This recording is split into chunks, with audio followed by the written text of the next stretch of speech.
UPS merupakan kependekan dari Uninterruptible Power System. Fungsi utama perangkat ini adalah untuk menyediakan tenaga listrik dan menyalurkannya ke komputer atau PC secara otomatis ketika aliran dari sumber listrik mendadak padam. Yang dimaksud sumber listrik di sini adalah aliran listrik yang biasanya disalurkan ke rumah-rumah atau ke kantor-kantor, misalnya listrik yang berasal dari PLN. Dalam bahasa asing, sumber listrik seperti ini dikenal dengan nama commercial power atau street power. Dalam pemakaiannya, biasanya UPS diletakkan antara sumber listrik dengan unit komputer. UPS mendapatkan pasokan listrik langsung dari sumber listrik, kemudian menyalurkannya ke unit komputer atau PC. Listrik yang masuk ke UPS disimpan dahulu ke baterai yang ada di dalam UPS itu sendiri. Kemudian, listrik yang tersimpan di dalam baterai disalurkan ke PC. Jadi, PC tidak mendapat pasokan listrik langsung dari sumber listrik, tetapi mendapat pasokan dari baterai yang ada di dalam UPS. Dengan demikian, bila sumber listrik tiba-tiba padam, PC tetap dapat beroperasi selama kurun waktu tertentu karena mendapat pasokan listrik dari baterai yang ada di dalam UPS tadi. Kemampuan baterai untuk menyimpan listrik berbeda-beda tergantung spesifikasi baterai yang digunakan pada UPS itu sendiri. Sebagian jenis UPS hanya mampu menyokong tenaga listrik selama beberapa menit saja, sedangkan beberapa jenis lainnya mampu menyokong tenaga listrik hingga beberapa jam lamanya. Keberadaan UPS ini sangat penting, terutama bagi mereka yang berurusan dengan pekerjaan atau data-data penting. Dengan menggunakan UPS ini, mereka terbebas dari risiko kemungkinan kehilangan data, kerusakan program, ataupun kerusakan PC akibat padamnya listrik yang terjadi secara mendadak. Perlu diketahui bahwa padamnya listrik secara mendadak dapat mengakibatkan kerusakan program atau software komputer, kerusakan atau kehilangan data, bahkan tak jarang menimbulkan kerusakan atau permasalahan pada perangkat kerasnya. Dapat dikatakan bahwa penggunaan UPS ini merupakan salah satu upaya untuk mengantisipasi atau mencegah terjadinya kerusakan-kerusakan tadi. Selain itu, UPS juga berfungsi untuk melindungi PC dari gelombang listrik yang tidak stabil, naik turunnya tegangan atau voltase listrik yang dapat merusak PC atau mengganggu operasional PC.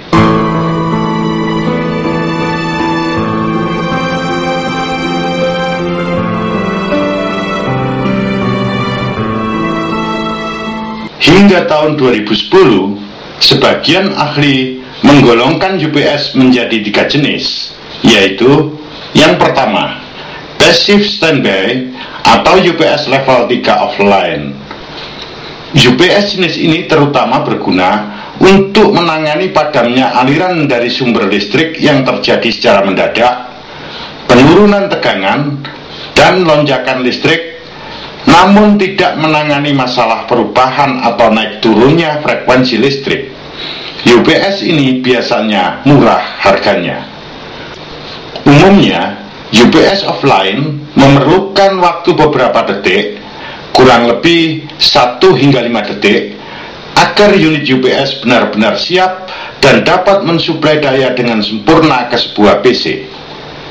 Bila UPS dipaksa mensuplai daya listrik sebelum waktu tersebut, dapat mengakibatkan suplai daya menjadi tidak sempurna atau dayanya rendah, dan mengakibatkan PC tidak mampu nyala atau on secara sempurna, seperti telah dijelaskan pada sesi yang lalu, yaitu pada topik bahasan troubleshooting PC mengenai sistem operasi yang tidak tampil di layar pada sesi ketiga. Jenis yang kedua adalah Line Interactive atau UPS level 5 Simulated.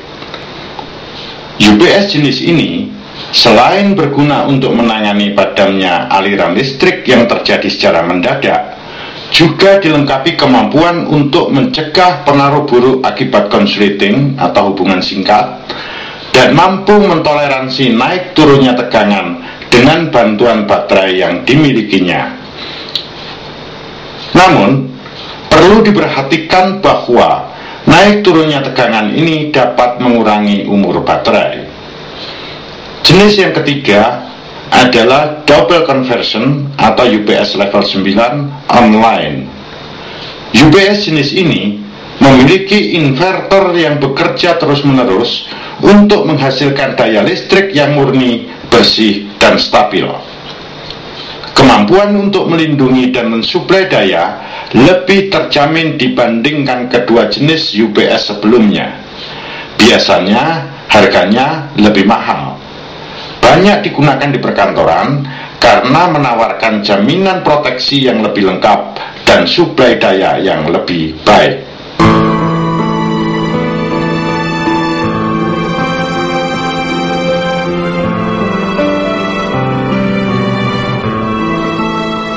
Beberapa jenis UPS dilengkapi sinyal-sinyal atau tanda-tanda khusus bila mengalami masalah.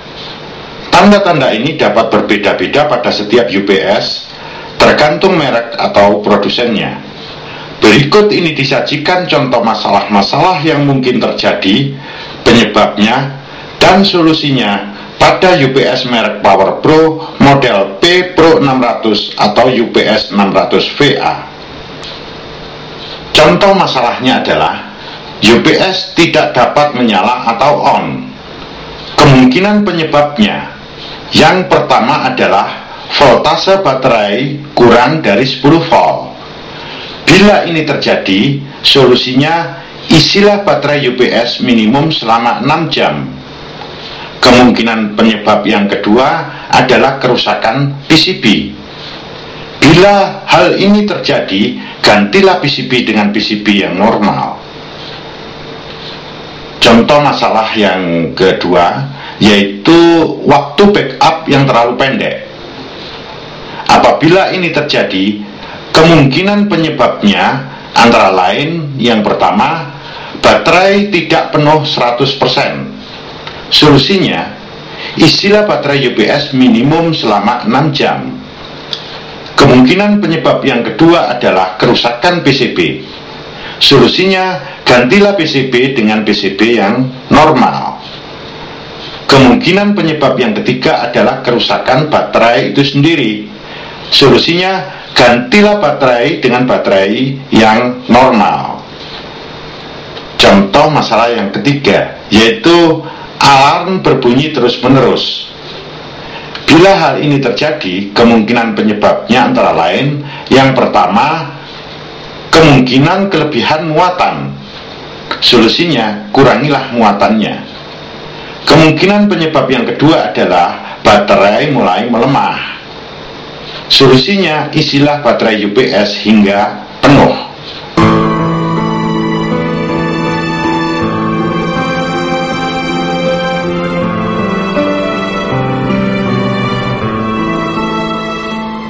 Berikut ini disajikan contoh bagian-bagian dari UPS merek PowerPro model P Pro 600. Tanda merek, tombol power on off, lampu tanda normal,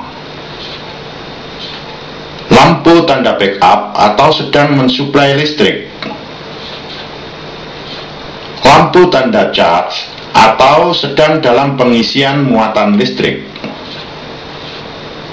output listrik atau konektor untuk kabel penyaluran listrik ke PC,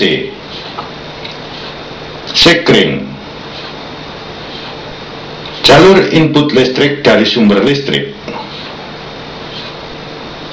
Perlu diketahui bahwa pada UPS yang berbeda, letak bagian-bagian tersebut dapat berbeda tergantung model dan merek atau produsennya. UPS tidak hanya dapat digunakan untuk mendukung listrik ke PC saja, seringkali juga digunakan untuk menyalakan lampu saat sumber listrik padam atau untuk kepentingan-kepentingan lainnya. Demikian pembahasan kali ini, semoga bermanfaat bagi Anda.